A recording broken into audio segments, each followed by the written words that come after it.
Welcome back to the channel, my friends. So, if you guys follow me on my other page, I just got back from vacation last night, so instead of the 3 to 4 videos that I usually, or 3 to 4 conspiracies I found one. I don't remember where I found it because it's one that I've never heard of. But this is going to be, the premise is that Lyanna Stark, while at the Tower of Joy, actually gave birth to twins, and it is Meera Reed, actually Jon Snow's twin. So, obviously we know how the normal story went. They wanted to protect Jon, so they took him to Winterfell, but in this case, they wanted to protect both of them from Robert's wrath, so Ned took Jon to Winterfell. Story stays the same. And Howland Reed takes Meera to the Neck to basically hide her away, and there's not very many places better to hide something than the Neck. We all know that. I've talked about it in shorts and other videos. It's always moving. Nobody goes there. It's a giant swamp. Great place to hide a illegitimate child of the guy the current king hated and killed. So there's that. We're going to jump into 4 reasons why it's plausible, and then possibly 4 reasons why it's not plausible. Alright, so we're just going to jump right into why it could be plausible. So, the physical resemblance, and I'm kind of going to knock this one shortly after talking about it. So, Jon and Meera are the same age. I believe it's said to be like 15 or 16. So, okay, close enough for Game of Thrones. And in both the show and the books, they are described as having very similar features: dark hair, lean builds, and solemn expressions. Problem is, that just described like 90% of the North, so I don't exactly know if this was a great plausible thing for this. But that's what some people were saying, and here I am delivering that message to you and also shitting on it at the same time.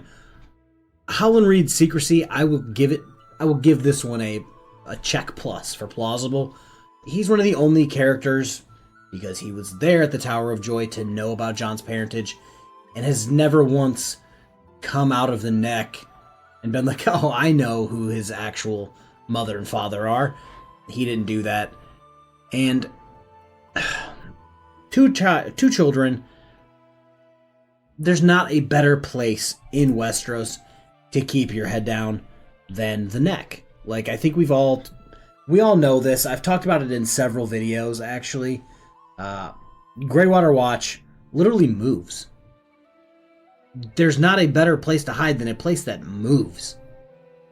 And it's a giant castle that moves on, it says a floating concealed platform. I'm assuming it's some sort of, I want to say vegetable plant matter that just kind of floats in the swamp and it just goes where it goes. So that's a great place to have a secret Targaryen love child that the current king would like to, you know what I'm saying.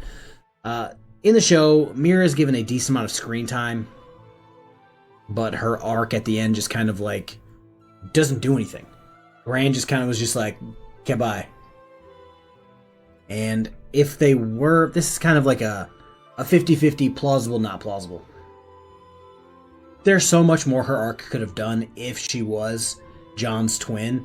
Instead, she just kind of like rode off into the sunset to do nothing. And the Targaryen and Stark bloodlines are both tied to prophecy. A pair of twins would basically, yep, cool, twins, perfect. And in Game of Thrones, where people tend to just die or be killed, having a backup plan if you're George R.R. Martin makes a lot of sense. But again, going back to number 3 that I just stated, her role was basically non-existent. Once Bran got back, he was just kind of like, okay, bye.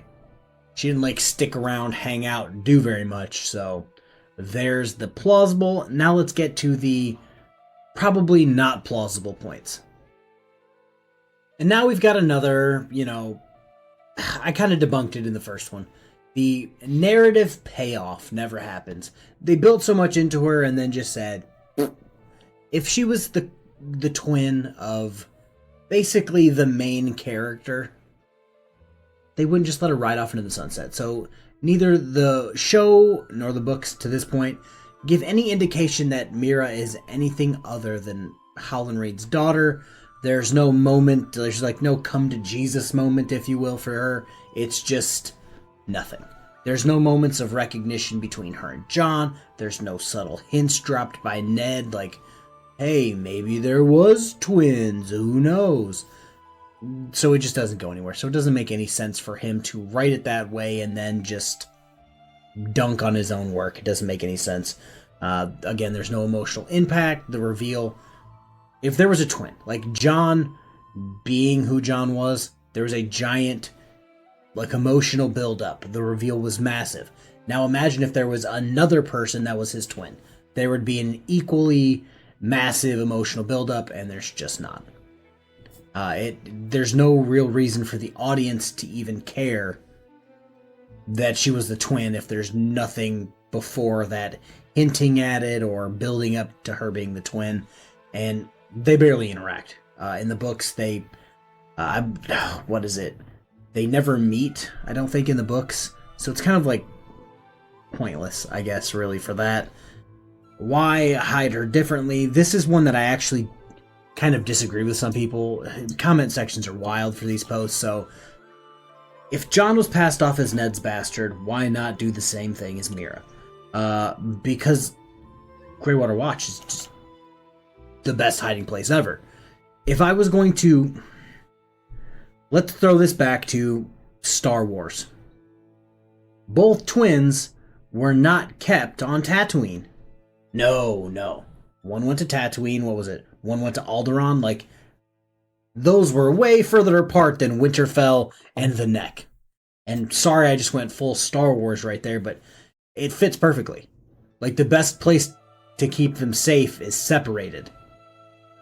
And then, just in case one gets, because it's the North, it's Game of Thrones, crazier shit has happened, making sure that at least one of them is alive would be more important than keeping them both safe together, in my opinion.